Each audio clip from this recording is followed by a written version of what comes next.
Olá, turma, tudo bem? Vamos estar dando sequência a mais uma série das nossas aulas.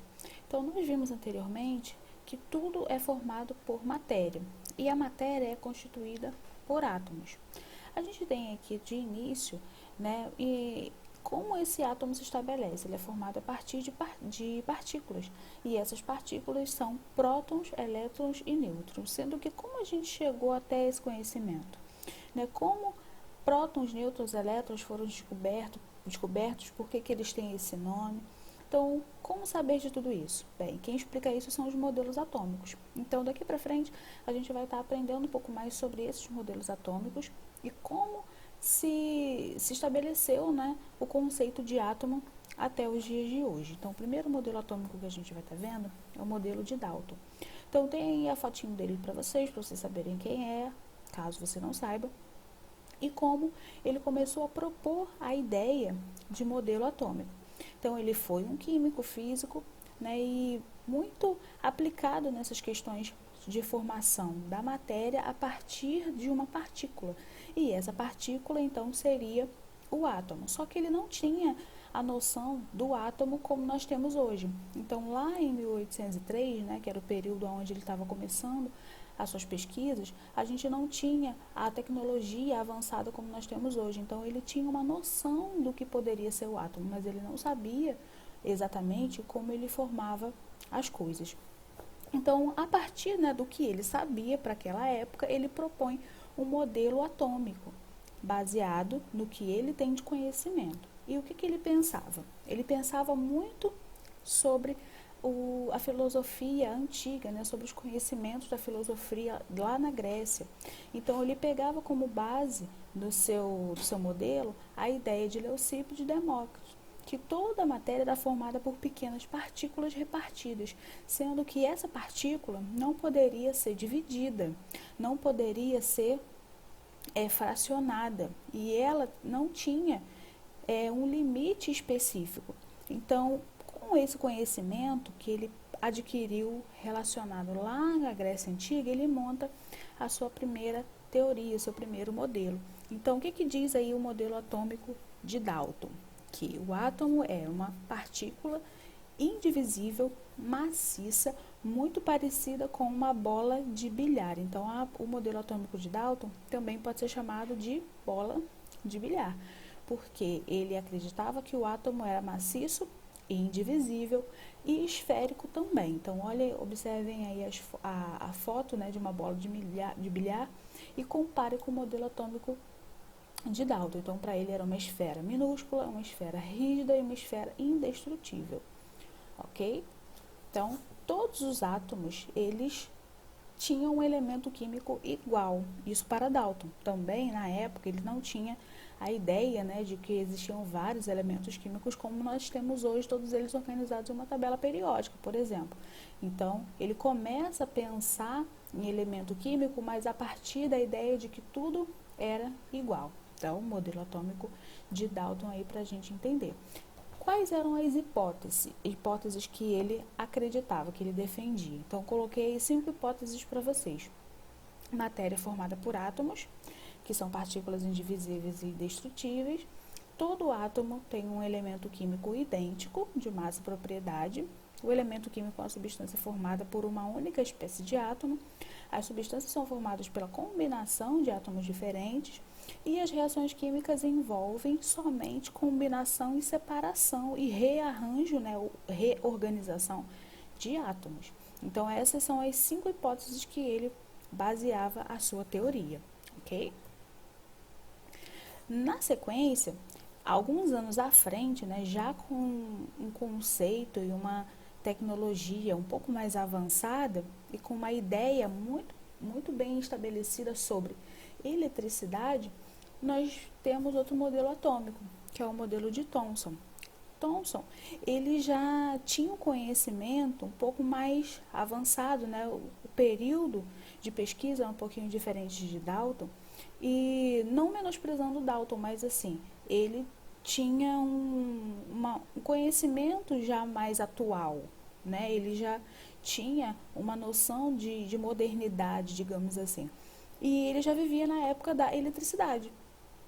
E a eletricidade, ela tornou possível muitas coisas que a gente tem hoje, né? Como, por exemplo, essa aula, né? É possível vocês estarem assistindo de casa porque vocês têm aparelhos eletroeletrônicos aí que vão estar transmitindo para vocês.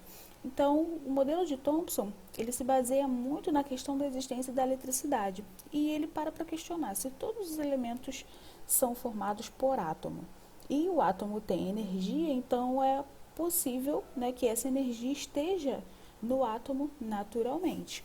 Então, é exatamente isso que ele pensa e é exatamente nisso que a gente vai estar aplicando o nosso conhecimento agora. Então, lá em 1831, um pouquinho mais à frente, né, lembra que Dalton é de 1803.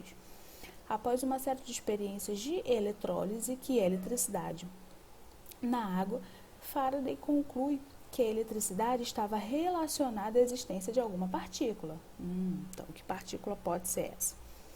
Essa partícula é o elétron. E para a gente entender aonde está o elétron, se o elétron é capaz, se o átomo é capaz de formar todas as coisas, né, toda a matéria, e a matéria é o que forma todas as substâncias que a gente conhece, todos os elementos, então esse elétron que está no átomo só pode também formar a matéria existente. E assim a gente tem a formação do modelo de Thomson, através do teste, né, dessa experiência, através de uma ampola. Aqui, nesse experimento, a gente comprova, passando aqui para frente, a gente comprova aí que a eletricidade, ela está existindo. Então, aqui, ó, nessa ampola, são colocados raios negativos, raios positivos, uma corrente elétrica e a produção de um raio luminoso.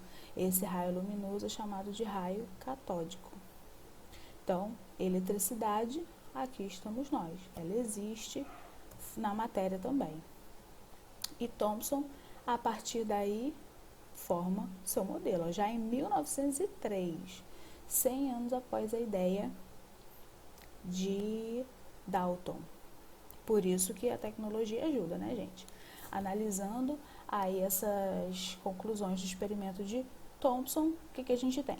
Que os raios catódicos são formados por cargas elétricas. Então, se eu tenho a eletricidade no meio e o meio é formado por átomos, logo essa eletricidade também vai estar no átomo. As partículas formam raios catódicos.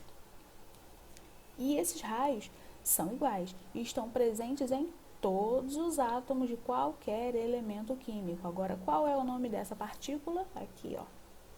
Essa partícula elétron vai estar no átomo. Também vai estar no elemento químico.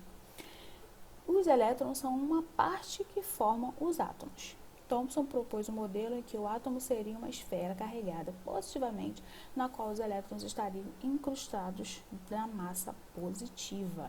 Então, o modelo de Thomson, comparado aqui, ó, a um panetone, mas na verdade a gente conhece o modelo de Thomson como o modelo do pudim de passas, né? Então ele é mais conhecido por esse nome, aonde a esfera maciça tem vários pontinhos que são os elétrons. Então a esfera maciça de Dalton, agora ela tem elétrons, ela tem cargas negativas, né, ao redor da sua composição.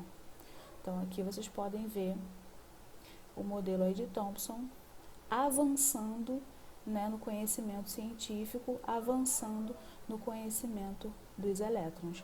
Então, mais para frente, a gente vai entender outros dois modelos que se organizaram, que foram formados a partir da ideia de Dalton e Thomson, até hoje conhecermos o modelo atômico atual, que é o modelo mais conhecido, que é o modelo que hoje nós temos como verdadeiro para a formação do átomo e formação das partículas, tá? Então, esses dois primeiros modelos aí foram os iniciais para a gente ter uma ideia de como eles estabelecem. Então, o primeiro modelo atômico de Dalton, bola de bilhar, o átomo é uma esfera maciça, indestrutível, positiva.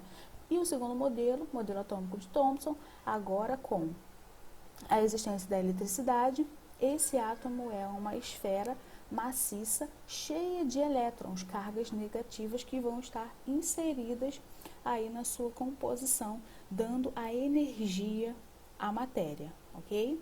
Então, até a próxima aula com os nossos próximos modelos. Espero que vocês tenham entendido. Boas atividades lá na plataforma. Deixem suas dúvidas também.